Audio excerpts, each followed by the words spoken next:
Hello guys! Maayong buntag.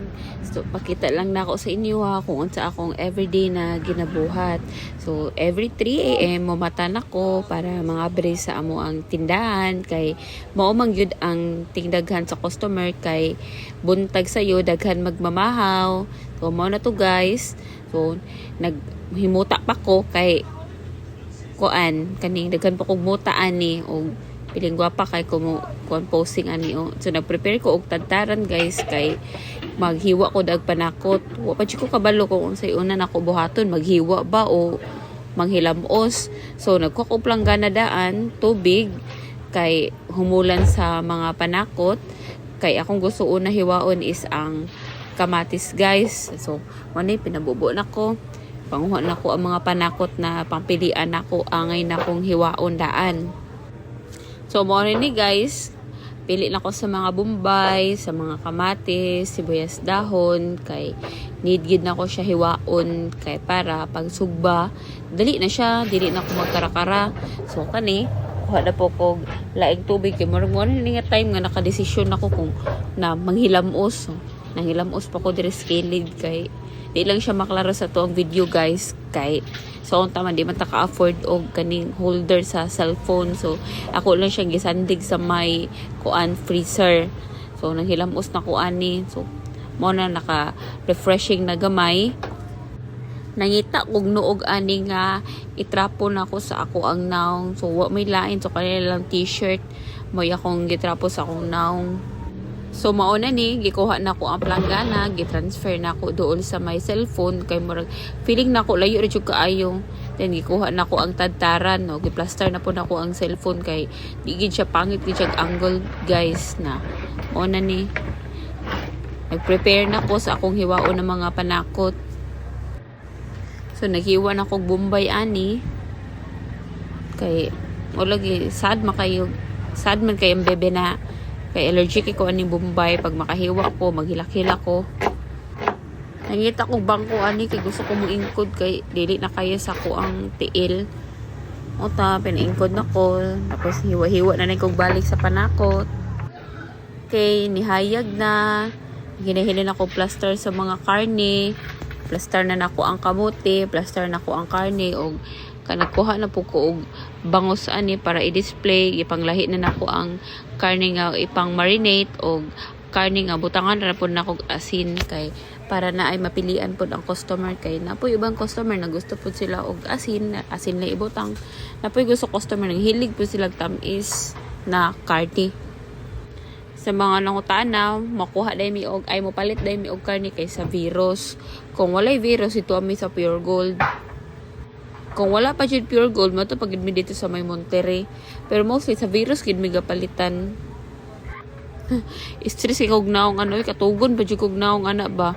Maray pang sagol na nako akong gitakloban kay para dili madapuan og langaw ang ato ang karne. So kani nga tayong ginaog na ko ang box kay makuha na po ko og bangos sa ilalom. Gangaan naman siya kay nakawa naman siya og ice daan. So kani ang atong bangos is fresh kay ni bag-o gini siyang harvest kay dili ako ganahan mo kuha og bangos pag kuon nang dili presko ba kay mabalikan man ta customer na mawawan ta.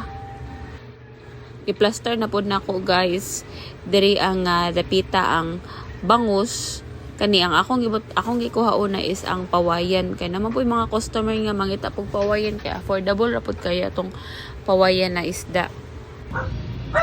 Mao na ni naka plaster na ko sa ako ang mga gipang display na naghaling na pud ko daan kay para pag day magpasugba na mag-order dali ra pud kaayo.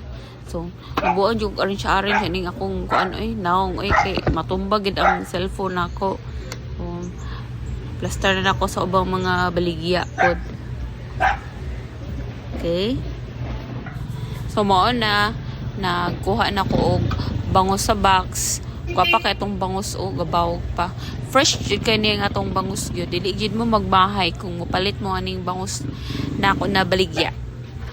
Gibalik na pud nako og hiwa ang mga panakot guys kay wala man ako natiwas gaina kay nag-arrange man ko sa mga display. So, mo to ginahinay ako hiwa ang Bombay, ang kamatis, kung unsa ay available na mga panakot. Gilahi na nako ang bugas ani kay gusto po ko nga maglungag na lang po ko daan kay para kunya samtang dili pa busy, dili ko magkarakara. Naglungag na ko, wala na takos-takos guys, diretso na guys. Diba?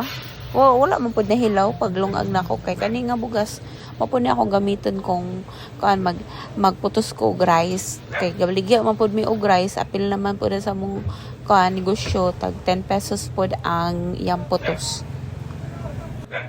Wala ba pud na hilaw ani gikilisan na nako kaduharan ako ni gikilisan. Tapos gibutang na dayon ako sa gasol kay para dali ra pud kay siya makuan. Dali ra kay siya mahubas. Kay mostly di na pud may nagbutang sa kaning ibot ilong agra mo sa uling na mo ginaluto. Lami ba gid pud ang uling ang iyang result sa pagluto kay kanang dili pito siya basta lahi ra yang lasa kasi sa gasol nga kuan pagluto na mo paglungag. Wala na ako na video nagbutang ni kog sunblock ani sa kuang naong kay aksyon nag-init kay hayag-hayag naman pag itiwas sa pud nako hiwa ang mga panakot ani. So mauna ni siya guys, nag-start na pud ko og hiwa sa kamatis, medyo hayag-hayag gud ni siya. Or mga lasing ko naman ata ni daghan na pug tao sa amuan, daghan na pug nangaligo. Mauna ni hubas na ang nilungag. Nagrepack na ko kanon ani kay ibaligya na ako mo ni mo baligya tag 10 pesos. Barato ra siya no tapos labi pagid ang bugas na among ginabaligya ani kay para magbalik-balik jud ang amo ang customer.